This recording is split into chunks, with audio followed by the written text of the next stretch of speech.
I wasn't supposed to see this. Even saying that feels like an understatement.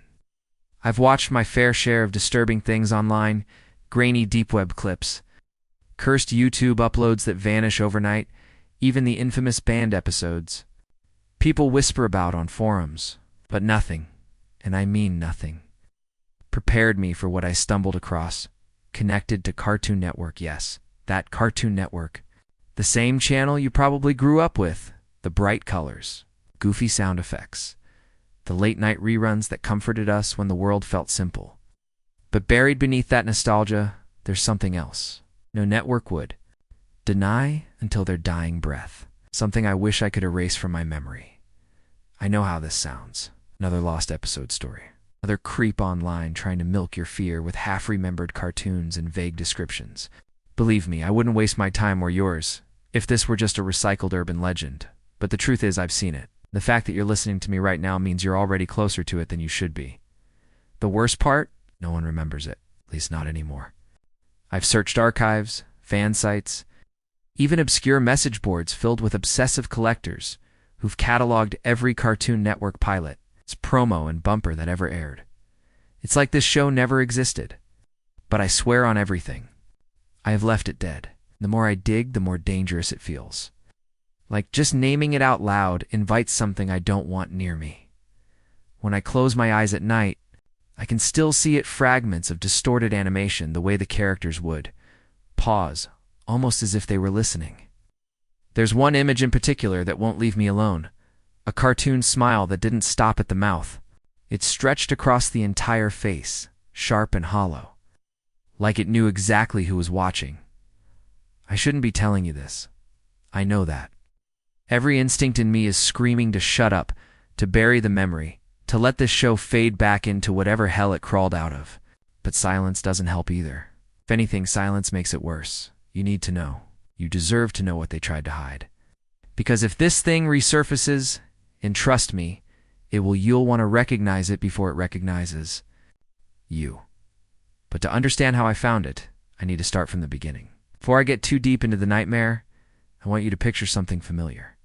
Think back to your own childhood, when the glow of the TV was your nightlight and Cartoon Network felt like a portal to a safer, sillier world.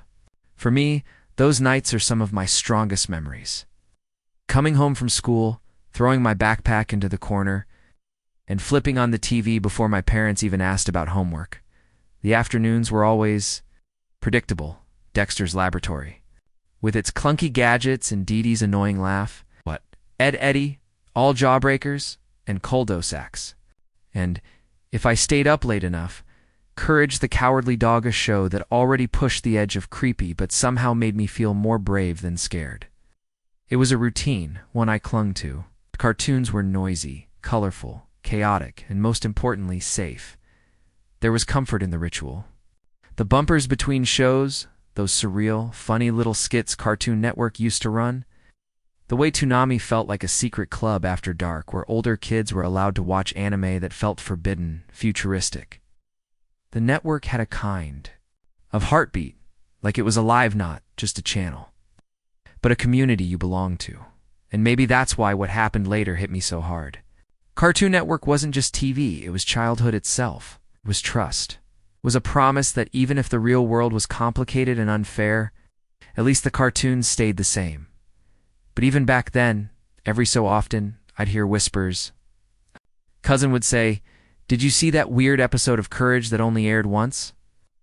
Or a kid at school would swear there was a darker version of an intro song that was quickly pulled. At the time, we chalked it up to playground rumors, the way kids invent things to scare each other. Still, I couldn't shake the feeling that some of those whispers weren't made up. I'd stay up late, long after the final shows had ended. And sometimes the screen would flash static for a second longer than it should. Sometimes the bumpers were a little off, like an animator slipped something in that wasn't meant to be there. It was subtle, almost ignoble, the kind of thing that makes you pause, wondering if you just imagined it. As I got older, I found myself chasing that nostalgia online, YouTube compilations of old promos, fan forums where people traded recordings of broadcasts, threads about lost media where people shared theories about unaired pilots or shelved cartoons. That's when I realized I wasn't the only one who felt like something didn't quite add up. You remember Toonami, right? How everyone was hyped for new anime drops, staying up until midnight to catch premieres? Now imagine if there was a show they never told you about. A show that slipped between the cracks, not just forgotten, but erased. So that's what some of the whispers hinted at. It's not just unaired pilots or canceled projects, but something darker, something deliberately hidden. At first, I brushed it off. Lost episodes, urban legends, they're all over the internet. Most are just people misremembering or hoaxes that get recycled. But the deeper I dug, the more I noticed the same name popping up. In fragments, in half-deleted comments, in threads that got locked without explanation. Always vague, always cut short. I wish I had ignored it. I wish I had let the nostalgia stay clean, bright, untouched. Because once you notice those gaps, you can't stop looking. You can't help but wonder, what's missing? It's how it started. It's how I stumbled into something I never should have seen in the first place. And it all began with a single suspicious forum thread. I remember the night perfectly, because nothing about it should have been remarkable. I'd been up too late, scrolling through old Cartoon Network nostalgia threads. The kind of posts where people share grainy screenshots of bumpers or argue about which era of Toonami was the best. My laptop screen glowed against the dark, and I was half asleep, just chasing that cozy feeling of being a kid again then. I saw it. The post was buried deep in a forum I'd never even visited before. The site looked ancient or Lives 2000's web design. Broken links, a header image that refused to load. The thread title was simple. Anyone remember that show? At first I thought it was just another Mandela effect type thing. People misremembering cartoons and convincing themselves there was some lost media conspiracy, but curiosity won. I clicked. The thread was strange.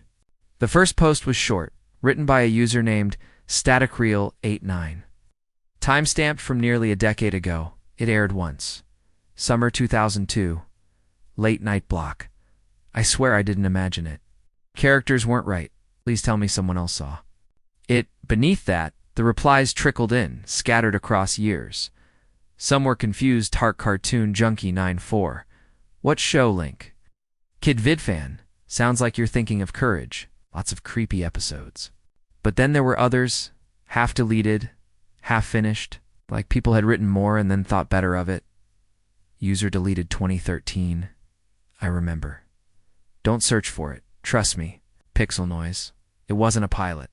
It wasn't for kids. It slipped through. Scrolling further, I noticed broken image links. Placeholders where screenshots should have been. Every attempt to load them gave me an error, like the files had been wiped. The deeper I read, the more frantic the tone became until the thread was locked with a final moderator note. Thread. Closed. Stop posting about this. Further mentions will result in bans. That's what hooked me. Forums don't shut down harmless speculation, but this one did. I tried searching outside the forum, plugging phrases like banned Cartoon Network, show summer 2002 into Google. Nothing. No wiki entries. No YouTube rants. No conspiracy threads. It was like the entire internet had collectively decided to pretend it never existed. I sat back, rubbing my eyes. Maybe it was a hoax. Maybe some bored user made up a story, and a few gullible people ran with it. But why did those replies sound so desperate, so personal? Why did they get deleted so quickly? I should have stopped there. A normal person would have closed the laptop, laughed about gullible fans, and moved on. But I couldn't. Something about the way those words "don't search for it" stuck with me. Warnings only make you want to look harder. And besides, I wasn't alone. I started noticing the same name pop up elsewhere. Random threads on unrelated boards, old blog comments, even in YouTube comment sections under obscure Cartoon Network compilation videos. Always vague, always fleeting, like someone whispering. A secret and then vanishing. One night I even came across what looked like an archived chat log. The usernames were anonymous, but the tone chilled me. Anon1. Why did you bring it up? You'll make it worse. Anon2. I just need to know if I was the only one. Anon3. We all saw it. It's the problem. The log ended abruptly. Mid-dash sentence. The deeper I dug, the more it felt like trying to remember a dream. Fragments, but no clarity. People swore they saw it, but no one could describe it fully. Some hinted at strange animation quirks. Others mentioned characters that weren't part of any known show. A few just repeated, almost like a mantra. It aired once, then it was gone.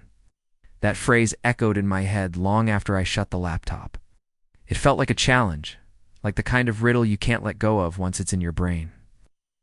Even though I told myself I didn't care, that I wouldn't go chasing phantoms, I caught myself refreshing the forum the next night, hoping someone new had posted. They hadn't. The thread stayed locked. Users who hinted at it went silent. So I shrugged it off, told myself it was nothing. A half-forgotten rumor, a digital campfire story. I pushed the thought away, convinced I could leave it behind. But the strangest part is what happened after. Because even though I let it go, the show didn't let go of me.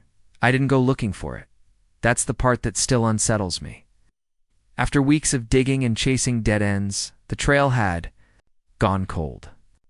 I'd almost convinced myself that the so-called band show was nothing but an urban legend, exaggerated over time by people desperate for attention. Then the package showed up on my doorstep. No return address, no postage, just a small, battered cardboard box taped shut with layers of yellowed masking tape. My name was scrawled across the top in thick black marker. No last name, no address, just my name.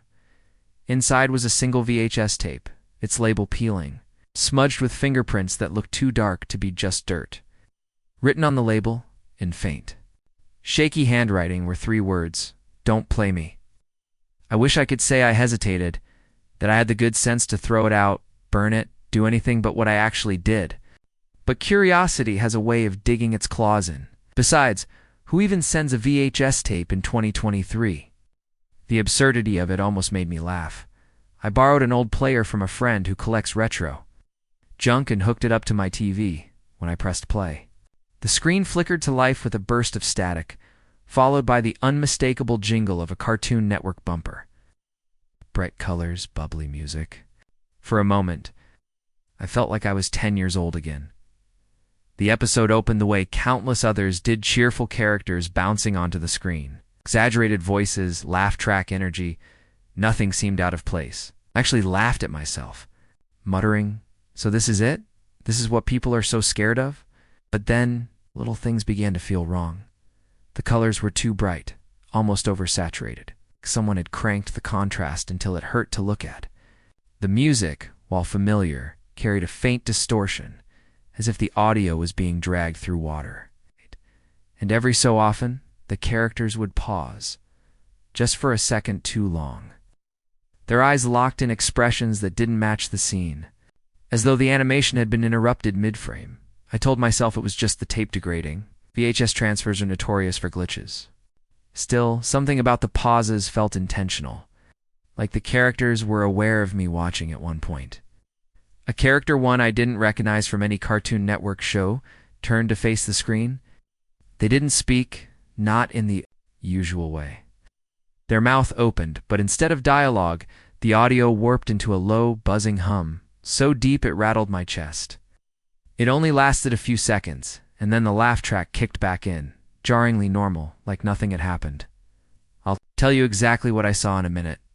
But first, you need to understand how unnatural the silence felt in those brief moments. You know how cartoons usually drown you in sound music, effects, voices.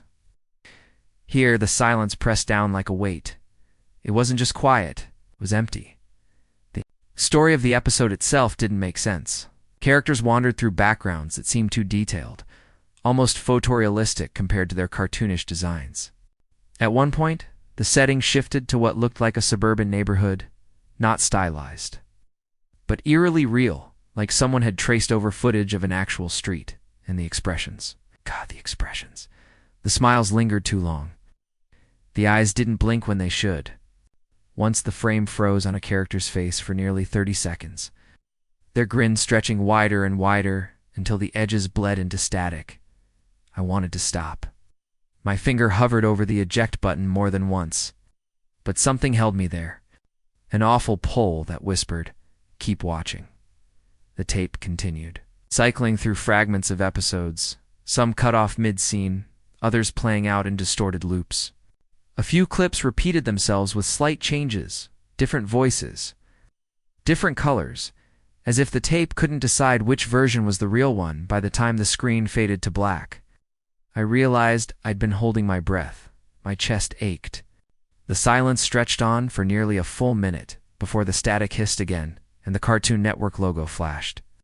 Crisp and perfect, as if nothing was wrong. That should have been enough. That should have been the end of it. I found myself leaning forward, heart pounding, desperate for whatever came next. Because something about that tape, whatever it was, didn't just want to be seen. It wanted me to keep watching. The second time I watched the tape, I told myself it was just to confirm what I'd seen. To prove it was nothing more than tape degradation and my own imagination filling in the gaps.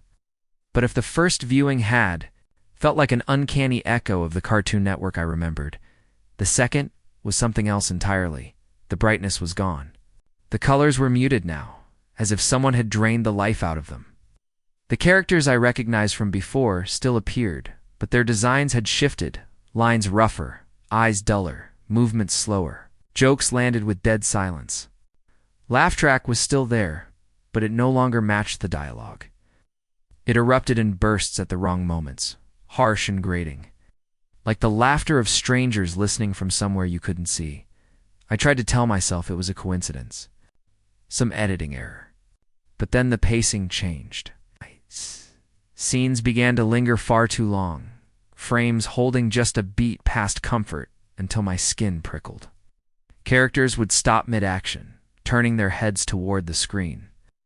Their smiles weren't playful anymore. They were deliberate, knowing, patient. One episode began with the sound of children's laughter, high-pitched and familiar. But halfway through, the sound warped. It slowed, dragged down into a guttural distortion, and then cut. Silence. Absolute. Silence that lasted so long, I began to hear my own heartbeat echoing in the stillness. Then, faintly, a sound that made my stomach lurch. Something that might have been a scream. Muffled and warped, as if recorded underwater. I won't describe everything I saw in full. Some of it doesn't feel safe to repeat. But you can. Imagine the sound of someone choking on their own breath, stretched into background noise, buried under cartoon music that refused to stop playing. That's the kind of thing I heard. The settings, too, had changed. What were once colorful backdrops began to flicker, replaced by flashes of real-world images. A dimly lit basement, cracked mirror, a blurred street at night. They appeared for just a frame or two gone before I could process them, but I knew what I'd seen. It wasn't animation, it was footage. I started pausing, rewinding, trying to catch these subliminal flashes. But the strangest part? When I went frame by frame, the images weren't there. The tape itself was aware of my interference. Erasing evidence when I looked too closely, the characters, too, began saying things that didn't fit. One looked directly at the screen during what should have been a punchline and muttered, "Clear as day, you're still here." I froze. It wasn't just dialogue anymore. It was acknowledgement. Another character, an off-model rabbit, I couldn't trace to any known show, turned slowly until its eyes met mine. Its pupils dilated, filling the screen, and in a distorted, almost human voice, it whispered, "We've been waiting." I slammed the pause button. My hands were shaking. I sat there staring at the frozen frame, heart pounding in my chest. The rabbit's grin looked wider paused than it had in motion, stretching across its face like something tearing at the seams. I told myself I was done. I had to be done. I couldn't keep letting this tape crawl under my skin. At the moment, I reached for the eject button. The screen flickered back to life on its own. The static hissed. The Cartoon Network logo appeared again, and another episode began playing. This one opened with what looked like a playground. Children running. Voices overlapping in cheerful chatter. But the colors were faded, the sky too gray. And then the voices faltered. One by one, the children stopped, turning their heads toward the screen. Their faces blurred, smeared, like wet paint dragged down the frame. When they opened their mouths, no sound came out, just silence, broken by the faint buzz of the tape. Wanted to turn it off. God, I wanted to, but I couldn't move. My body felt pinned, like something heavy sat on my chest. The music began again, cheerful at first, then sour, off-key, collapsing into noise. The scene cut abruptly to black, and a voice low and calm filled the silence. "You'll finish this. We know you will." I ripped the VHS out of the player, nearly tearing it apart in the process. My TV screen went dark. I sat in silence, clutching the tape, trying to steady my breathing. That should have been the end. But when I came back into the room the next morning, the tape was already playing. The TV glowed with static, the laughter faintly echoing. It was still running. Even though the player was unplugged, sleep didn't come easy after the tape. When I finally closed my eyes, the darkness wasn't empty. It was filled with scraps of imagery, bright colors rotting at the edges, characters moving in loops that didn't end, eyes staring at me from behind the static. At first I thought they were just dreams. But the more I paid attention, the more I realized they weren't behaving like dreams at all. They didn't fade when I woke up. Instead, I'd catch glimpses in the corner of my vision during the day. A flash of a rabbit's ear disappearing around a hallway corner. A distorted laugh, thin and metallic, playing faintly from my phone speaker when no apps were open. One morning, I unlocked my phone, and the screen flickered, not a normal glitch, but unmistakable static. Then, for half a second, the Cartoon Network bumper appeared. The old one, the checkerboard logo, playing in silence. Then gone. Back to my home screen. I stared at it so long the device went dark in my hands. I tried telling myself I was sleep-deprived, overstimulated. But the world kept intruding with little nudges. Walking past a store, the TV in the window glitched. And for a moment, I swear it was playing the same warped cartoon. Commercials I streamed online would cut mid-sentence, replaced by that laugh track. It was getting to me. I knew it. I decided to tell a friend, my only friend, who wouldn't immediately. Write me off as insane?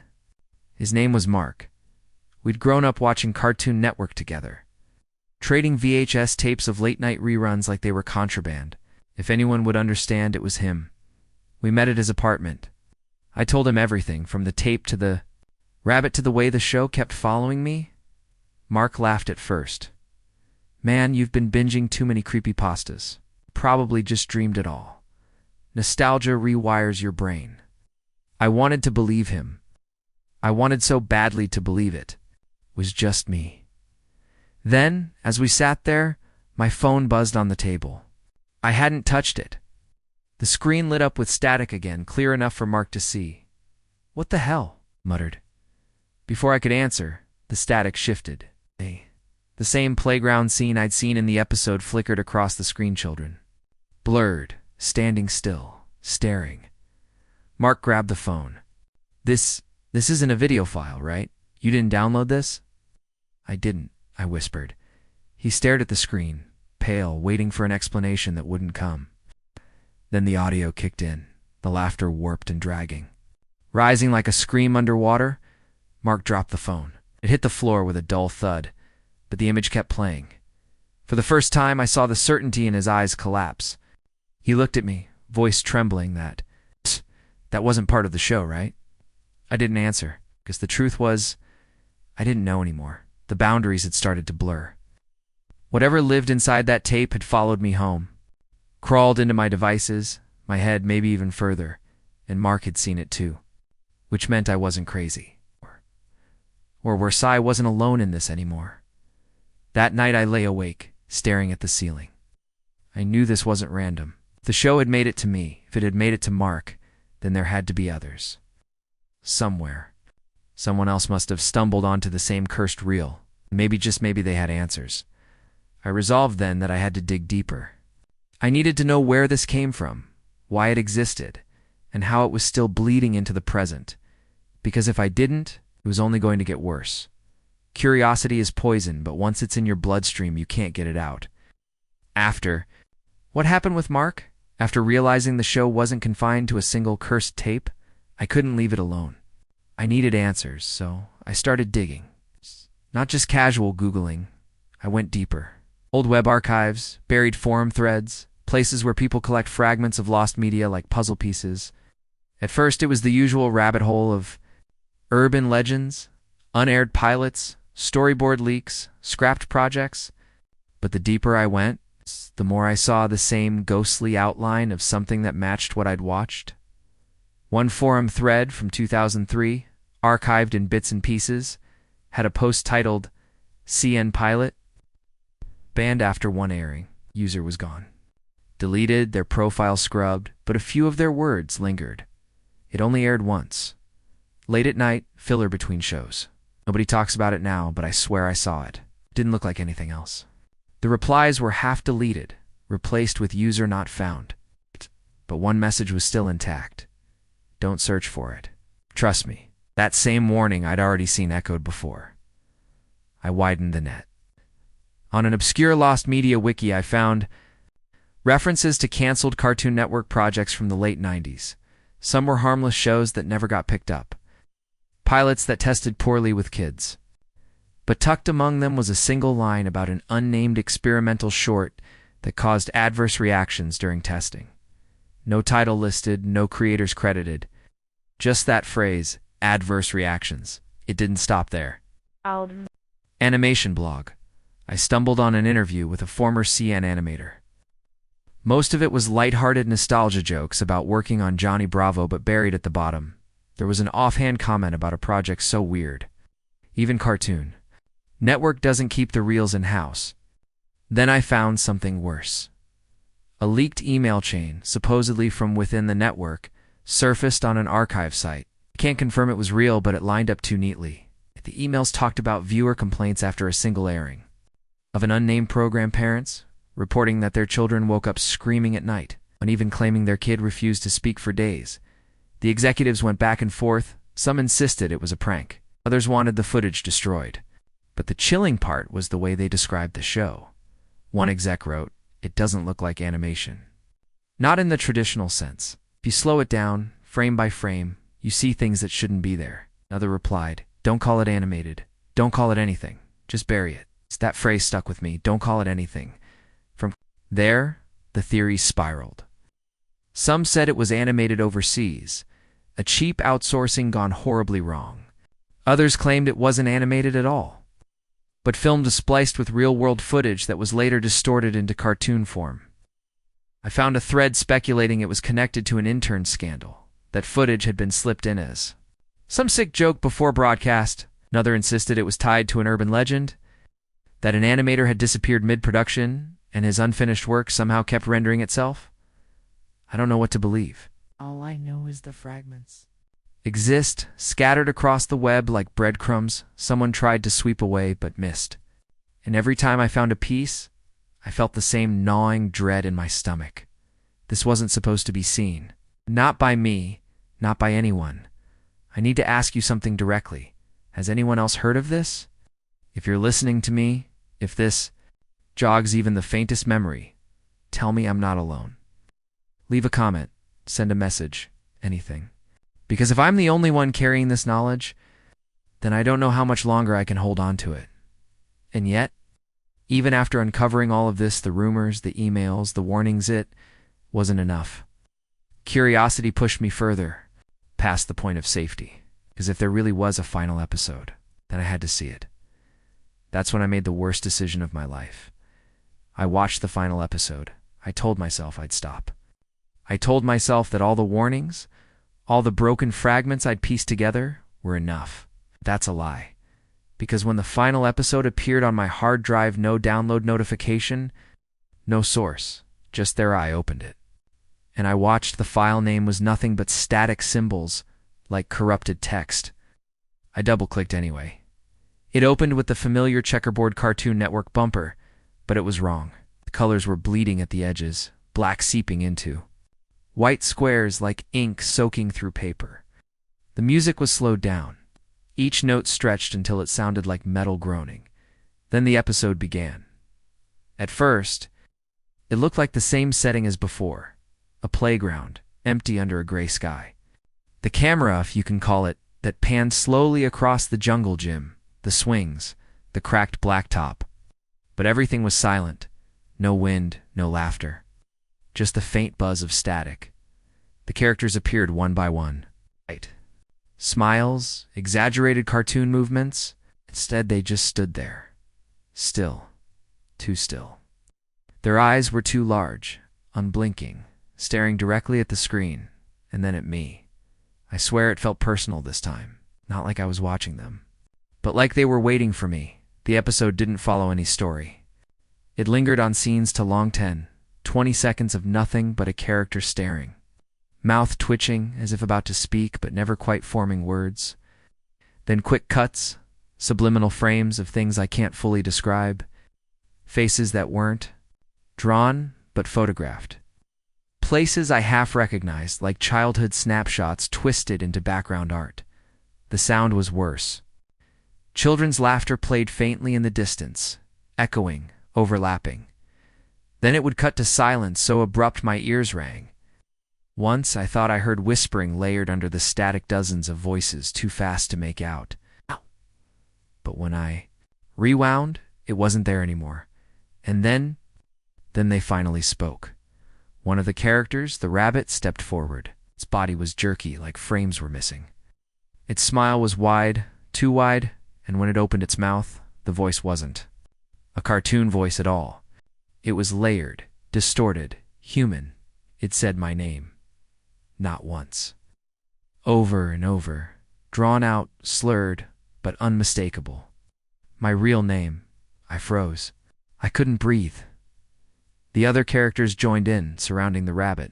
Their voices overlapped, not in unison, but in chaos, each whispering fragments of things they shouldn't know. My old address. The name of my childhood dog. The color of the blanket I used to sleep with. Details no one could know. The screen flickered. For a moment it wasn't animation at all, it was footage. Real, grainy footage of a child's bedroom. My bedroom. The same posters, the same desk, the same crooked blinds I hadn't thought about in years. I wanted to shut it off. My hands shook on the keyboard, but the controls wouldn't respond. The escape key did nothing. Alt plus F4. Nothing. Even pulling the power cord didn't work. The screen stayed lit. The rabbit leaned closer, its face filling the frame, eyes reflecting static. And in that broken, layered voice it said, "We've always been here, waiting." The screen glitched, cutting to flashes, screaming children blurred into static. Playgrounds burning, cartoon characters melting into live-action faces that twisted in agony. I can't repeat everything. You wouldn't sleep tonight if I did. But the worst part wasn't the images. It was the feeling. The show was peeling something back inside me, stripping away the years, the defenses, leaving me small and terrified again. Like I was back in that childhood room, too scared to move, staring at a screen I couldn't escape. I covered my eyes, but it didn't matter. The sound burrowed into me. High-pitched tones alternating with guttural groans, until I felt nauseous. And underneath it all, a steady whisper. "You let us in." The final scene burned into me. The characters gathered on the playground, now fully decayed, skin peeling, outlines, jagged eyes, empty sockets. They turned their heads in unison, looking not at the camera, but past it, behind me, and then, for just one frame, the screen showed something I still can't explain. It was me, sitting exactly where I was, watching the screen. Same shirt, same room, same frozen expression of horror, except I wasn't alone. Something stood behind me in the frame. Tall, shadowed figure, hands resting on my shoulders. Then everything went black. I must have blacked out, because when I woke, the monitor was off. My room was dark. My throat was raw, like I'd been screaming. And the worst part? The tape was gone. The file was gone. But the feeling wasn't, because when I looked at the blank screen, I saw my reflection. And for just a second, I swear another pair of eyes blinked over my shoulder. I don't know how long I was out. Hours? Days? The clock on my desk had stopped sometime during the blackout, its second hand frozen mid-tick. Like even time wanted nothing to do with what I'd just seen. When I finally got up, the world didn't feel the same. The walls of my room were too quiet, like the silence was holding its breath. My phone dead. My computer wiped clean. Ow. No tape, no file, no trace. But the show. It never left.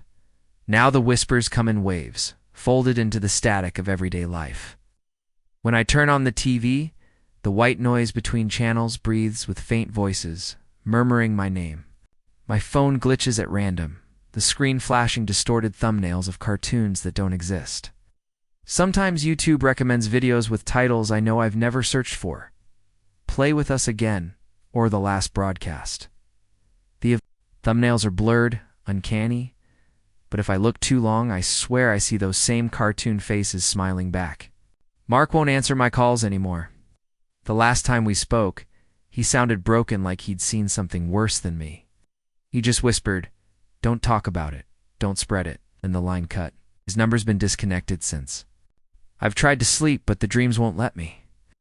Every night it's the same playground, the same characters waiting at the edge of the swing set. They don't chase me. They don't move. They just wait, like they know I'll always come back. And maybe that's the worst part. It's not just a show. It's a loop, a cycle. Once you've seen it, once you've let it in, it doesn't matter if the tape is gone, if the file deletes itself. It's in you. It rewrites you. That's why I'm talking to you now. Because I need you to understand what I've seen. I need someone out there to know this wasn't just a nightmare I made up. It's real. If you don't believe me, if you think I've lost my mind, then fine. I'll walk away. Pretend this was just a story. But if you do believe me, then I have to warn you. Don't search for it. Don't try to find the tape, or the files, or the half-deleted posts. Because once you look, once you see even a glimpse, you're marked. The show finds you. And yet, I can already feel myself slipping. Part of me doesn't want to be the only one carrying this. Part of me wants to share the burden, to prove I'm not alone. If you want proof, check your recommended videos. Go ahead. Look. Scroll down and see if there's something there that shouldn't be. A thumbnail that doesn't make sense, a cartoon you don't remember, a title that feels wrong. If you see it, don't click. Please don't click. Because that's how it starts. And once it starts, it never ends. I should stop here. Shut this off, delete the recording, and pray that silence is enough to keep whatever this is away from me. But it's already too late, because last night there was a package on my doorstep. No return address, no delivery slip, just a plain cardboard box with my name written in thick black marker. Inside a stack of VHS tapes, unlabeled, blank, waiting. I don't even own a working player anymore, but somehow I know if I plug one in. 8. If I give in to the temptation needle, pick up exactly where the last episode left off. 8. Like the show is patient. Like it knows it doesn't need to rush. And here's the part that really makes my skin crawl. Earlier today, I got an email. Official header, professional tone. Cartoon Network Archives Department. They thanked me for my interest in rare programming. They asked for a phone number to verify my account. I never contacted them. I never told them who I was. So how do they know? I don't think this is just about a forgotten cartoon anymore. I think the show is bigger than that, older, deeper. Maybe it used the network. Maybe it used us. I don't know. But the more I talk about it, the more it spreads. And if you're hearing this now, maybe it's already found you too. So I'll leave you with one last warning. If this video disappears, if the channel goes dark, you'll know why. And if it doesn't check your doorstep, sometimes the box comes sooner than you expect.